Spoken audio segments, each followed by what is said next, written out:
Good morning, students. We are starting new chapter, that is waves. नीट एक्झाममध्ये याच्यासाठी 2 किंवा 3 question असतात, म्हणजे जवळपास 8 ते 12 मार्कासाठी हा टॉपिक आपल्याला विचारला जातो. वेव्स हा शब्द ऐकल्यानंतर आपल्याला काय लक्षात येतं, तर आपण हे लहानपणी पाहिलेलं आहे की जेव्हा पाणी असं एका ठिकाणी स्थिर साचलेलं असतं आणि आपण एखादा दगड पाण्यामध्ये टाकतो, तर तिथे अशा तरंग निर्माण होतात. सर्क्युलर असतात, गोलाकार असतात आणि त्या पुढे पुढे सरकत जातात. ह्या ज्या तरंग निर्माण झालेल्या असतात त्यांनाच आपण काय म्हणतो, वेव्ज असं म्हणतो ना, वेव्ज ऑन वॉटर. तर वॉटर वेव्ह हे त्या वेव्हचं एक एक्झाम्पल आहे. आपण हे लहानपणी निश्चितच केलेलं असणार आहे. दुसरं एक असं आहे की एक दोरी आपण घेतली, त्याचं एक टोक एका भिंतीला बांधलं, दुसरं टोक आपण हातामध्ये ठेवलं आणि ते जे टोक आहे त्याला असं व्हर्टिकली आपण जर ऑसिलेट केलं तर या स्ट्रिंगवर हे असे क्रेस्ट आणि ट्रॉप्स जनरेट होतात आणि जे काय होतात पुढे पुढे जात असतात है ना. तर हे सुद्धा काय झालं, वेव्ह झालं. तर वेव्ज ऑन स्ट्रिंग आणि वेव्ज ऑन वॉटर असे हे 2 एक्झाम्पल आपल्याला माहीत आहेत.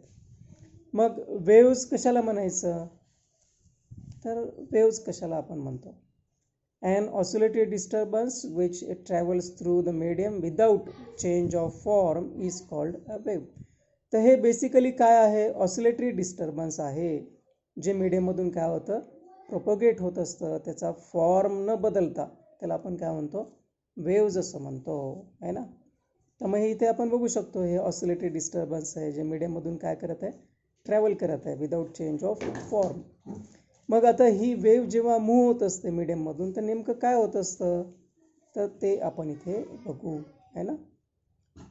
Wave motion is the wave of transferring momentum and energy from one point two another without any transport of matter between the 2 points. आता आपण हे बघितलेलं आहे की पाण्यावर जेव्हा लाटा तयार होत असतात तर लाटा जेव्हा एका ठिकाणाहून दुसऱ्या ठिकाणी जात असतात त्यावेळेस ते त्याच्यासोबत कोणतंच मॅटर घेऊन जात नाहीत. जसं की एखादी शिप आहे समुद्रामध्ये, तर ती जर शिप इथे असेल तर ती या ठिकाणीच राहणार. समजा ह्या वेव्स तयार झालेल्या असतील वॉटरवरच्या, तर इथेच फक्त ती शिप ऑसिलेट होत राहते आणि वेव्ज अशा पुढे निघून जातात. So without transport of matter only energy and momentum is transferred in wave motion. तो वेव्ह मोशनमध्ये काय काय ट्रान्सफर होतं, मोमेंटम आणि एनर्जी. तर वेव्ह मोशन जे आहे त्याच्यामध्ये 2 गोष्टी होताना आपल्याला दिसतात, एक मोमेंटम आणि दुसरी एनर्जी काय होत असते, ट्रान्सफर होत असते. मग ह्या वेव्ह कोणत्या मीडियममधून पास होतात का, नाही. These waves can propagated through the medium which have certain properties. कोणकोणत्या त्या प्रॉपर्टीज आहेत ज्या इसेन्शियल आहेत. Number 1, the medium must possess elasticity so that when the waves are passed through it they should regain their original dimension. Elastic असणं महत्त्वाचं आहे. Second, the medium should possess inertia. Why? So that it can store energy and transfer in the form of wave. So inertia is also important. And the frictional resistance of the medium should be as small as possible because there must be no loss of energy when waves are passed through it. म्हणजे जेव्हा waves pass होतील मीडियममधून तर ती जी energy आपण transport करत आहे त्याचं frictional resistance overcome करत असताना ती कमी होऊ नये. तर ह्या 3 प्रॉपर्टी ज्या मीडियममध्ये असतात त्या मीडियममधूनच वेव्स काय होत असतात, प्रोपोगेट होत असतात. पहिली काय, it must be elastic in nature so that it will regain its original dimension. Wave जेव्हा निघून जाते तर तिच्या पूर्ववत अवस्थेमध्ये आलं पाहिजे. Medium must possesses inertia. Inertia कशामुळे असणं आवश्यक आहे, तर तो एनर्जी स्टोअर करेल आणि ट्रान्सफर करेल in the form of wave. Energy store करणे आणि ट्रान्सफर करणे in the form of wave, त्यासाठी इनर्शियाची गरज आहे. आणि जेव्हा वेव्स पास होतात मीडियममधून तर रेजिस्टन्स जे आहे त्या मीडियमचं ते कमीत कमी असायला पाहिजे. Frictional resistance must be very small. If these 3 properties are there in the medium, then and then waves can be propagated through that medium. Now wave motion is doubly periodic phenomenon. म्हणजे wave ही डबली periodic असते. डबली periodic असते म्हणजे ती periodic in space असते आणि periodic in time असते. आपण एक एक करून बघू. Number 1, at any point of the medium the form of wave repeats after equal interval of time. This shows that wave motion is periodic in time. म्हणजे प्रत्येक पॉईंटवर मीडियमच्या आहे ना, प्रत्येक फॉर्म काय होत असतो, रिपीट होत असतो. जसं की आता एक पर्टिक्युलर पॉईंट आहे मीडियममधला, तर तो कुठे आहे, क्रेस्टवर आहे. This one is known as crest आहे ना.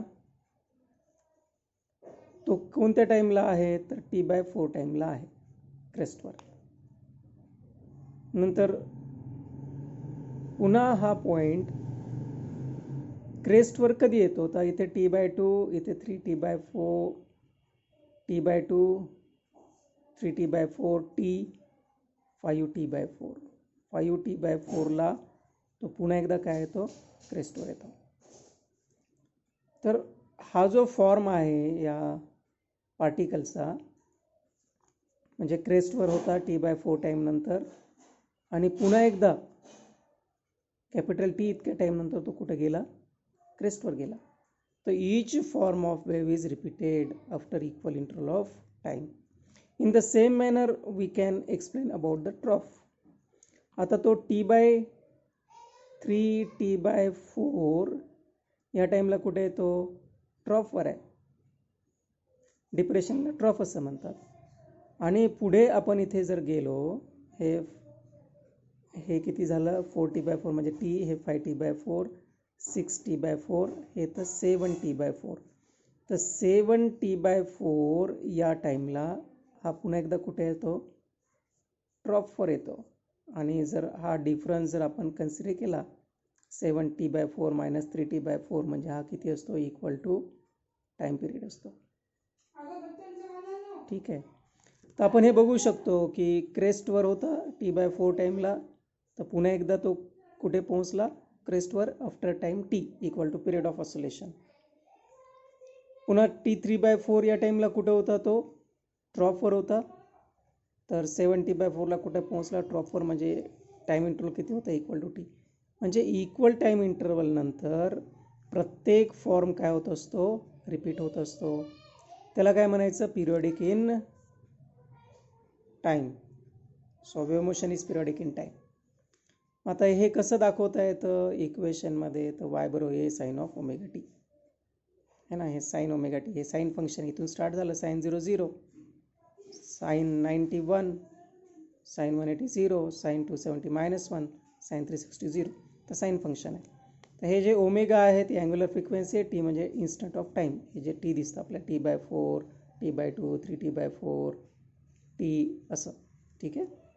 So first one is what, wave motion is periodic in time. पहिला. Second आहे periodic in space. What is periodic in space? At any instant the form of the wave repeats at equal distances. This shows that the wave motion is periodic in space. कोणते एका मोमेंटला, एका particular time इन्स्टंटला, समजा एक particular time instant आहे, T time instant आहे. ठीक आहे. या T या टाईम इन्स्टंटला आपण मीडियमचा काय घेतला, फोटो घेतला, ज्याच्यामध्ये वेव्ह तयार झालेली आहे, स्नॅपशॉट घेतला. तर आपल्याला काय लक्षात आलं की हे जे एक पॉईंट आहे त्याला मी P असं म्हणतो, P पॉईंट आहे. आणि तो कुठे आहे, P हा पॉईंट मीडियममधला क्रेस्टवर आहे. P इथे आहे, म्हणजे P हा पॉईंट कुठे आहे, क्रेस्टवर आहे. त्याच्यानंतर आपण हा एक पॉईंट कन्सिडर करू, या ठिकाणचा मीडियमचा Q, तो सुद्धा कुठे, क्रेस्टवर आहे. आता हे जे डिस्टन्स आहे या दोन पॉईंटमधलं, ते डिस्टन्स जर आपण बघितलं तर ते असतं इक्वल टू वेवलेंथ, जेव्हा जिथे सेम फॉर्म असतो वेवचा. म्हणजे हा पण पॉईंट कुठे आहे, क्रेस्टवर आहे, हा पण पॉईंट कुठे आहे, क्रेस्टवर आहे. तर हे दोन पॉईंट क्रेस्टवर आहेत, त्यांच्यामधलं जे डिस्टन्स आहे ते इक्वल टू वेवलेंथ असतं. ते आपण पुढे गेल्यानंतर आपल्याला बघायचं आहे. तर आफ्टर इक्वल डिस्टन्स म्हणजे इक्वल टू लॅमडा इतका डिस्टन्स नसतं, तर प्रत्येक फॉर्म रिपीट होतो. म्हणजे हे क्रेस्टवर आहे तर इथे पण काय असणार, क्रेस्ट असणार.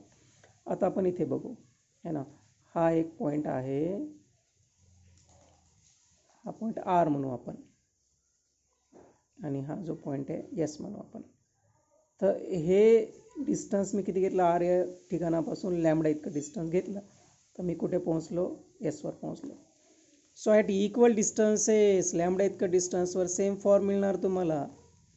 लॅमडा इतकं डिस्टन्सवर काय मिळणार, सेम फॉर्म मिळणार. कशामुळे, तर वेव्ह मोशन हे काय आहे, पिरियॉडिक इन स्पेस आहे. पिरियॉडिक इन स्पेस आहे याचा अर्थ काय, at equal distances each form of wave is repeated. म्हणजे आरवर किती होतं, ट्रफ होतं, तर लॅमडा इतकं डिस्टन्सवर काय आलं, ट्रफच आलं.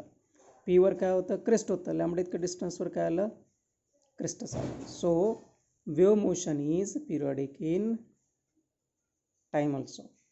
पिरियॉडिक इन स्पेस हे पिरियॉडिक इन स्पेससाठी.